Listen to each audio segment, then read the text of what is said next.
سبق پڑھنا ہے۔ یہ محرم الحرام کی آج تیسری رات ہے۔ آج دن 2 کا تھا، آج تیسری کی رات ہے۔ صبح 3 محرم الحرام ہوگا۔ تو اس عشرے میں محرم الحرام کی یہ 10 دن ہیں، اس عشرے میں ہم نے یہ عشرہ کیسے گزارنا ہے، اس عشرے میں کون سی عبادت کرنی ہے جس کا ہمیں فائدہ ہوگا، جس کی ہمیں برکت ملے گی اور اللہ کی رحمت برسے گی۔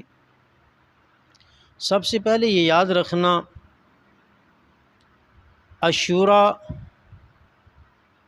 کا دن یہ بھی بڑا برکت والا دن ہے۔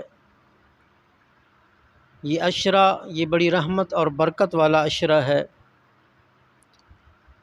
حدیث مبارکہ حضرت ابو قتادہ رضی اللہ تعالیٰ عنہ سے روایت ہے کہ حضور اقدس صلی اللہ علیہ وسلم نے فرمایا کہ میں اللہ سے امید رکھتا ہوں کہ اس کے نزدیک عاشوراء کے دن کا روزہ اپنے پہلے یعنی گزشتہ سال کا کفارہ کر دے گا۔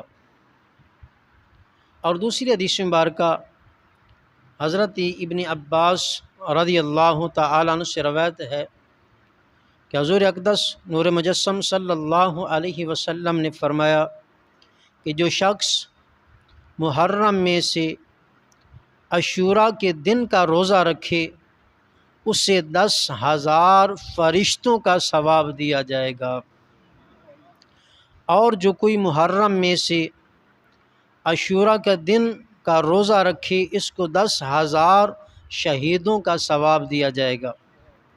اور آگے فرمایا کہ 10,000 حج اور عمرہ کا ثواب بھی دیا جائے گا۔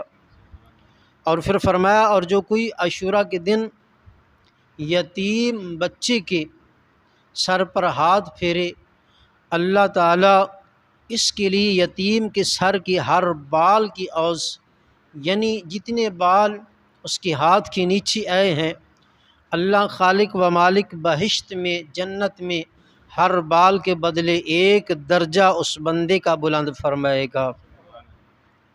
اور فرمایا کریم آقا صلی اللہ علیہ وسلم نے جو کوئی عاشوراء کی رات کو ایک مومن کا روزہ کھلوائے گا، اس نے جناب رسول اللہ صلی اللہ علیہ وسلم کی تمام امت کا روزہ کھلوایا ہے۔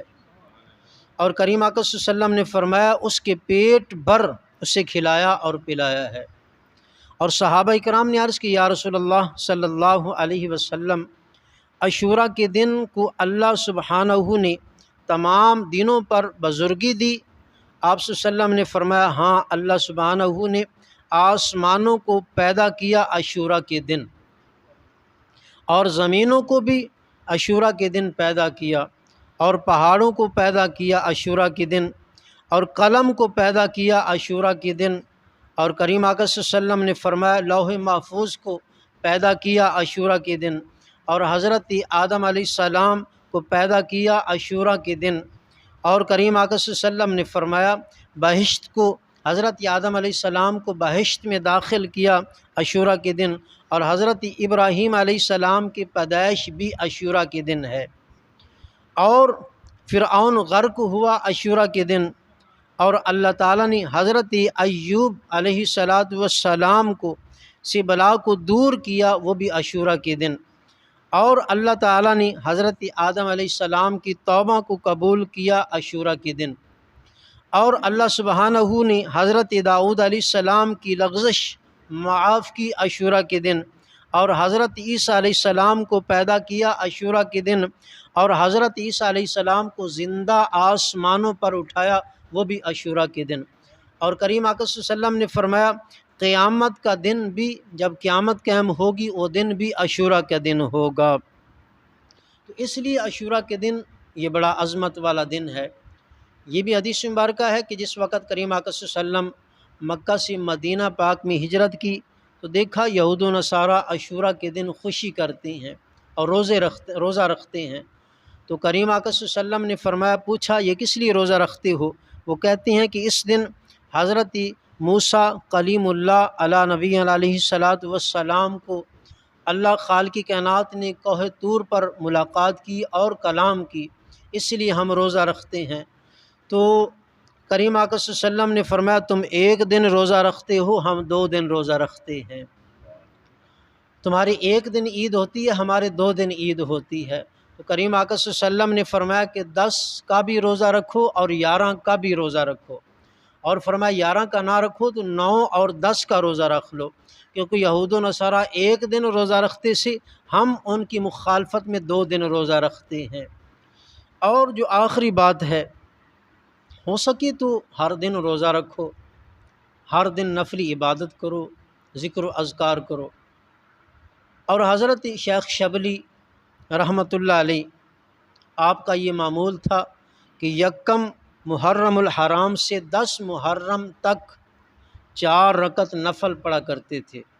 یہ کہ اللہ کے ولی گزرے ہیں حضرت شبلی رحمۃ اللہ علیہ، یکم محرم سے لے کر 10 محرم تک ہر روز 4 نفل پڑھتے تھے۔ کیسے پڑھتے تھے؟ سورۃ فاتحہ کے بعد سورۃ اخلاص یعنی قل هو اللہ احد اللہ الصمد، اس سورت کو 15 مرتبہ پڑھتے ہر رکعت میں سورۃ فاتحہ کے بعد، اور سلام کے بعد اس کا ثواب امام علی مقام امام حسین پاک کی روح کو مبارک کو پیش کرتے۔ تو حضرت شیخ شبلی رحمۃ اللہ علیہ آپ فرماتے ہیں کہ ایک رات میں نے خواب دیکھا، اور خواب میں امام علی مقام امام حسین پاک کی زیارت ہوئی۔ جس وقت آپ کی زیارت ہوئی تو حضرت شبلی رحمۃ اللہ علیہ فرماتے ہیں کہ امام پاک نے مجھ سے منہ پھیر لیا۔ جب منہ پھیر لیا تو میں نے عرض کی، امام مقام امام حسین پاک کی بارگاہ میں عرض کی، حضور مجھ سے کیا خطا ہو گئی ہے، مجھ سے کیا گناہ ہو گیا ہے کہ آپ مجھ سے ناراض ہیں اور اپنا چہرہ مبارک بھی پھیر لیا ہے؟ تو امام علی مقام امام حسین پاک نے فرمایا کہ شبلی، آنکھیں تمہاری احسان سے شرمندہ ہیں، جب تک ہم قیامت میں اس کا بدلہ نہ دلوا دیں گے اس وقت تک ہماری آنکھیں ملانے کی قابل نہیں ہیں۔ اس نماز پڑھنے والے کی صاحبزادگان سید کونین علیہ الصلاۃ والسلام قیامت کے دن شفاعت فرمائیں گے۔ تو ہمیں بھی اس بات پہ عمل کرنا چاہیے، جو اگر اور کچھ نہیں کر سکتے تو ہم 4 نفل ضرور پڑھیں۔ اور پڑھنے کا طریقہ کیا ہے کہ سورۃ فاتحہ کے بعد 15 مرتبہ سورۃ اخلاص پڑھنی ہے، اور جس وقت 4 نفل پڑھ لیں تو اس کا ثواب امام علی مقام امام حسین پاک کی روح کو پیش کر دیں۔ جب اس کو پیش کریں گے تو قیامت کے دن حضرت امام علی مقام امام حسین پاک ہماری شفاعت کریں گے۔ اور بھی بہت سارے مسائل ہیں، ہو سکے تو قرآن پاک کی تلاوت کیجیے، ذکر و اذکار کی دیجیے۔ تو ایک مسئلہ یہ بھی ہے کہ جب محرم الحرام کا چاند نظر آتا ہے، ہم یا جمعے کے دن یا 10 محرم کو یا اتوار کو ہم قبروں پہ جاتے ہیں، اور ہم یہ سوال کرتے ہیں کہ ہمارے نبی کی سنت ہے قبروں پہ جانا، کریم آقا صلی اللہ علیہ وسلم کی سنت تو ہے قبروں پہ جانا، لیکن یہ میں نے تو کہیں نہیں پڑھا، نہ استادوں سے سنا ہے کہ محرم میں جانا ہی سنت ہے۔ میرے کریم آقا صلی اللہ علیہ وسلم کا فرمان تو یہی ہے کہ ہر روز قبرستان جائیں، نہیں تو جو اگر والدین فوت ہو چکے ہیں تو ہر جمعۃ المبارک ان کی قبروں پہ جائیں اور فاتحہ خوانی کریں اور ان کی ایصال ثواب کریں، ان کی قبروں کی زیارت کریں اور قبرستان جایا کریں۔